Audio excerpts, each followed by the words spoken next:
सबको जय मसीह। फिर से एक नए एपिसोड में आपका स्वागत करते हैं।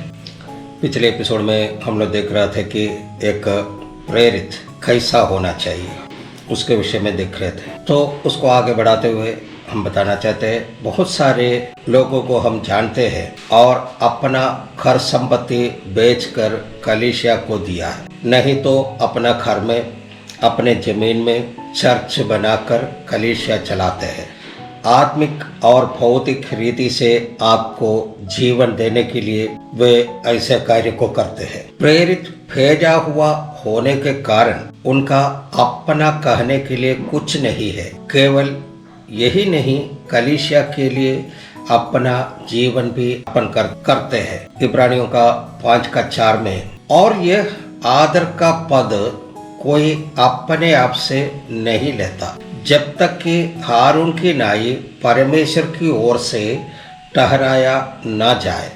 प्रेरित परमेश्वर की ओर से ठहराए हुए होना चाहिए, जैसे हारून को यहोवा ने बुलाया। हमारे भारत में यह देखने को मिलता है कि ज़्यादातर सेवक और प्रेरित लोग परमेश्वर के ओर से ठहराए हुए नहीं होते, खुद निकला हुआ होते हैं। खेतीबाड़ी अच्छा नहीं है तो, कहीं नौकरी नहीं मिला तो दिल्ली गया, बॉम्बे गया, पंजाब गया, दक्षिण भारत गया पैसा कमाने, लेकिन कहीं कुछ खास नहीं मिला, गांव वापस आ गया, खाली बैठा हुआ है तो सेवकाई के लिए निकलते हैं।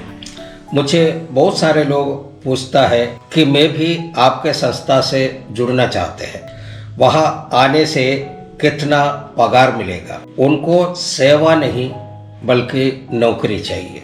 यीशु मसीह को नहीं जानता, वचन नहीं जानता, उद्धार पाया हुआ नहीं है, सेवकाई करेंगे। सेवकाई कोई नौकरी नहीं है। सेवकाई चुना हुआ लोगों के लिए ठहराए हुए है। जैसे पहले वचन में पढ़ा है इब्रानी 5:4 में, हारून के जैसे परमेश्वर की ओर से ठहराए हुए होना चाहिए।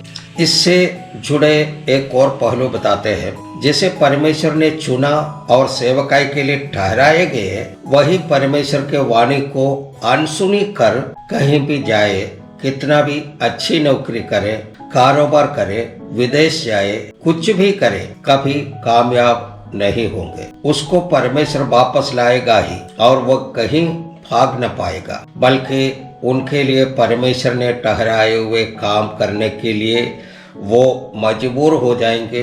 ये मेरा गवाही है। और तीसरा बात ये है, ये मेरा गवाही है। बहुत सारे पास लोग मेरे सर पर हाथ रख करके बोला है, तुम परमेश्वर का सेवकाई के लिए बुलाए गए हो। तो उस समय हम ऐसे कभी सोचा भी नहीं ये पास्टर बनेगा, नौकरी करने के लिए आया था यहाँ पर। लेकिन बहुत सारे पास्टर लोग बोला है, तुमको सेवकाई के लिए बुलाया है, परमेश्वर तुमको चुना हुआ है। ऐसे ऐसे बोलने वाले पास्टरों को हम जवाब ये देते थे, अगर परमेश्वर को मुझसे काम है तो परमेश्वर खुद हमसे बातें करे। लेकिन आप जानते हैं, कुछ ऐसा माहौल बन गया, हमको मजबूरी में परमेश्वर का वाणी को सुनना पड़ा। हम ये पहले सोचते थे कि हम अच्छा नौकरी करेंगे या नहीं तो अच्छा बिजनेस करेंगे। बिजनेस किया भी, नौकरी भी किया है, बहुत सारे नौकरी किया है, बहुत सारे बिजनेस भी किया है। लेकिन वो सब ऐसा मैंने सिचुएशन में पहुंच गया कि मैं आगे बढ़ ही नहीं सकता है। तो हमने सोचा कि परमेश्वर से प्रार्थना भी करते थे कि परमेश्वर हमारा बिजनेस को बढ़ाइए, उसी में जो भी कमाई होगा आपका सेवा के लिए देंगे। तो ये सब नष्ट होने के बाद हमारा एक दिन ऐसा हुआ कि हम जीरो में आ गया। उस समय परमेश्वर हमसे बात किया तो परमेश्वर बोला, हमको तुम्हारा पैसा नहीं, तुम चाहिए। उसी समय हम सरेंडर कर दिया। जब हमारे पास कुछ भी नहीं था, उसी समय परमेश्वर के लिए हम निकला था। परमेश्वर को धन्यवाद हो। अब तीसरा पहलू ये है, एक प्रेरित अभिषेक पाया हुआ होना चाहिए। उद्धार पाकर बपतिस्मा लिया हुआ और बाइबल कॉलेज की बड़ी बड़ी डिग्रियां हासिल किया हुआ। मैं ये नहीं बोलता है कि पढ़ाई नहीं होना चाहिए। चंगाई का वरदान पाया हुआ हो या आत्मिक वरदानों को पाया हुआ हो, वो प्रेरित नहीं हो सकता है। प्रेरित अभिषेक पाया हुआ होना चाहिए। प्रेरित पौलुस अपने प्रेरित होने के बारे में ऐसे बताते हैं। गलातियों का पहला अध्याय का पहला वचन में लिखा है, पौलुस की जो न मनुष्यों की ओर से और न मनुष्य के द्वारा वरन यीशु मसीह और परमेश्वर पिता के द्वारा जिसने मरे हुओं में से जिलाया प्रेरित है। एक बार और पढ़ना चाहते हैं, जो न मनुष्यों की ओर से और न मनुष्य के द्वारा वरन यीशु मसीह और परमेश्वर पिता के द्वारा जिसने मरे हुओं में से जिलाया है, वो प्रेरित है। एक और जगह पौलुस के बारे में ऐसे लिखा है, पौलुस की ओर से जो परमेश्वर की इच्छा से मसीह यीशु का प्रेरित है, और भाई तीमुथियुस की ओर से, यानी कि प्रेरित का वचन चर्च कमेटी बुलाकर मतदान के द्वारा चुनने वाला प्रक्रिया नहीं है। हालेलुया।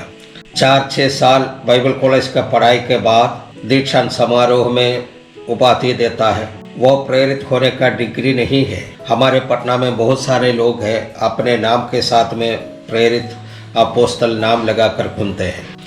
प्रेरित का पदवी मनुष्य के ओर से भी नहीं है, मनुष्य के द्वारा भी नहीं है, बल्कि यीशु मसीह के द्वारा, परमेश्वर पिता के द्वारा, परमेश्वर की इच्छा के अनुसार प्रेरित हुआ लोग हैं जो अभिषिक्त है।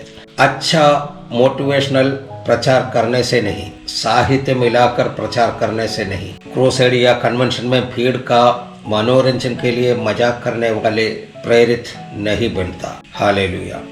चौथा गुण होना चाहिए, प्रेरित प्रतिष्ठित होना चाहिए। प्रेरित शारीरिक रीति का बंधनों को नियंत्रण रखने वाला होना चाहिए। एक वचन को पढ़ते हैं, लूका रचित सुसमाचार उसका 14 अध्याय और उसका 26वां वचन। यदि कोई मेरे पास आए और अपने पिता और माता और पत्नी और लड़के बालों और भाइयों और बहनों वरन अपने प्राण को भी अप्रिय न जाने, तो वो मेरा चेला नहीं हो सकता। इससे साफ होता है प्रेरितों का सेवकाई में शारीरिक रिश्तों का कोई स्थान नहीं है। हालेलुया। उदाहरण के लिए 3 तरह के लोगों के बारे में यीशु मसीह कहते हैं, उसको थोड़ा सा देख लेंगे। लूका रचित सुसमाचार उसका 9 अध्याय उसका 57 और 58 वचन। जब वे मार्ग में चले जाते थे तो किसी ने उससे कहा, जहाँ जहाँ तू जाएगा मैं तेरे पीछे हो लूंगा। यीशु ने उससे कहा, लोमड़ियों के पट और आकाश के पक्षियों के बसेरे होते हैं, पर मनुष्य के पुत्र को सिर धरने के भी जगह नहीं है। दूसरा वचन हम लोग देखते हैं 9 अध्याय का 59 और 60। उसने दूसरे से कहा, मेरे पीछे हो लो। उसने कहा, हे प्रभु, मुझे पहले जाने दे कि अपने पिता को गाड़ दो। उसने उससे कहा, मरे हुओं को अपने मुर्दे गाड़ने दे, पर तू जाकर परमेश्वर के राज्य की कथा सुनाओ। और लूका 9 अध्याय का 61 और 62 में लिखा है, एक और ने भी कहा, हे प्रभु, मैं तेरे पीछे हो लूंगा, पर पहले मुझे जाने दे कि अपने घर के लोगों से विदा हो जाओ। यीशु ने उससे कहा, जो कोई अपना हाथ हर पर रख कर पीछे देखता है, वो परमेश्वर के राज्य के योग्य नहीं है। यहाँ 3 तरह के लोगों का वर्णन किया है। पहला व्यक्ति रहने के स्थान के बारे में बताया तो पीछे हट गया। दूसरा और तीसरा व्यक्ति अपने रिश्तेदार के वजह से पीछे हट गया। इससे भी ये साबित होता है कि प्रेरितों का सेवकाई में शारीरिक रिश्तों का कोई स्थान नहीं है। इसलिए प्रेरित एक प्रतिष्ठित व्यक्ति होना चाहिए। हालेलुया। 5वां है, प्रेरित अपने सब कुछ त्याग कर यीशु के पीछे चलने वाला होना चाहिए। दूसरा शब्द में प्रेरित त्यागी होना चाहिए। एक वचन को पढ़ते हैं, मत्ती रचित सुसमाचार उसका 4 अध्याय 18 से 20 तक। उसने गलील की झील के किनारे फिरते हुए 2 भाइयों अर्थात शमौन और पतरस कहलाता है और उसके भाई अंद्रियास को झील में जाल डालते देखा, क्योंकि वे मछुए थे, और उनसे कहा, मेरे पीछे चले आओ तो मैं तुमको मनुष्यों के पकड़ने वाले बनाऊंगा।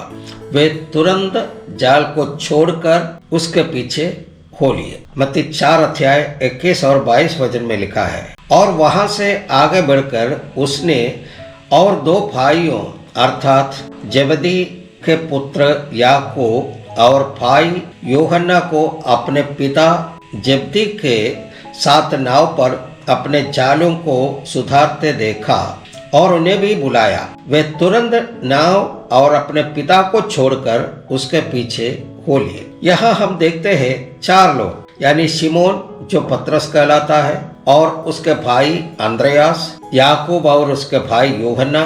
वे लोग अपने कारोबार को, कामकाज को, अपने सारे जमा पूंजी को त्याग कर, उसको छोड़कर यीशु के पीछे चलते हैं। प्रेरित त्यागने वाला होना चाहिए। अब हम एक खास पद को देखते हैं जिसमें लिखा है, प्रेरित 8 बातों को छोड़ेगा तो 6 बातों को उपद्रव के साथ लौटा देगा। क्या छोड़ेगा तो क्या पाएगा, हम देखेंगे। मरकुस का सुसमाचार उसका 10 अध्याय उसका 29वां वचन। यीशु ने कहा, मैं तुमसे सच कहता हूँ कि ऐसा कोई नहीं जिसने मेरे और सुसमाचार के लिए घर या भाइयों या बहनों या माता या पिता या लड़के वालों या खेतों को छोड़ दिया हो। कौन सा 8 कार्य छोड़ना है? घर छोड़ना है, भाई को छोड़ना है, बहन को छोड़ना है, माता को छोड़ना है, पिता को छोड़ना है, लड़के यानी बच्चे को छोड़ना है, खेत को छोड़ना है, पत्नी को छोड़ना है। हिंदी और मलयालम भाषा में विवर्तन में पत्नी का लिखा नहीं है, लेकिन मूल भाषा और अंग्रेजी विवर्तन में साफ रीति से लिखा है wife. And Jesus answered and said, verily I say unto you, there is no man that hath left house, brethren, sisters, father, mother, wife, children or lands for my sake and the gospels।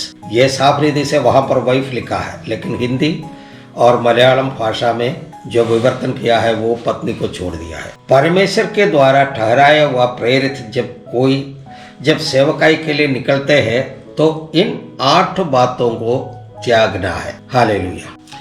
अभी यहीं पर समाप्त करते हैं, अगले episode में देखेंगे ये इतना जो त्यागेगा तो हमें वापस क्या मिलेगा। तब तक के लिए सबको जय मसीह, सबको धन्यवाद।